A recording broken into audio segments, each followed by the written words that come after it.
தேனி மாவட்டத்தில் 4 சட்டமன்ற தொகுதிகளிலிருந்து எடுத்து வரப்பட்ட வாக்குப்பதிவு மின்னணு இயந்திரங்களை வாக்கு எண்ணும் மையத்தில் வைக்கப்பட்டு அரசியல் கட்சியினர் முன்னிலையில் 24ஆம் தேதி பகல் 12 மணி அளவில் அறைகளுக்கு சீல் வைக்கப்பட்டது.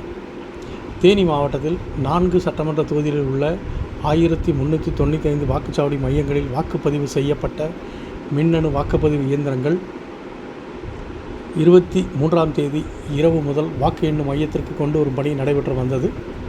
பெரியகுளம், கம்பம், போடிநாயக்கனூர், ஆண்டிப்பட்டி உள்ளிட்ட 4 சட்டமன்ற தொகுதிகளில் 23ஆம் தேதி மாலை 6 மணி அளவில் வாக்கு முடிவடைந்த நிலையில் மின்னணு வாக்குப்பதிவு இயந்திரங்களை போலீசார் மற்றும் துப்பாக்கி ஏந்திய துணை இராணுவத்தினர் பாதுகாப்போடு வாக்கு எண்ணும் மையமான தேனி அருகே கொடுலார்பட்டியில் உள்ள கம்மவார் கல்லூரிக்கு கொண்டு வரப்பட்டது.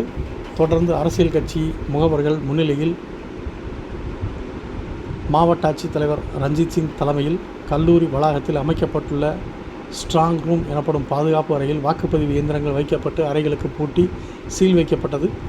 4 சட்டமன்ற தொகுதிகளுக்கான 1395 வாக்குச்சாவடிகளிலிருந்து எடுத்து வரப்பட்ட மின்னணு வாக்குப்பதிவு இயந்திரங்கள் வைக்கப்பட்டுள்ள அறைக்கு வருகின்ற மே மாதம் 4ஆம் தேதி வரை வாக்கு எண்ணும் நாள் வரை போலீசார் மற்றும் துணை இராணுவ படையினர் 24 மணி நேரமும் பாதுகாப்பு பணியில் ஈடுபட்டு வருகின்றனர்.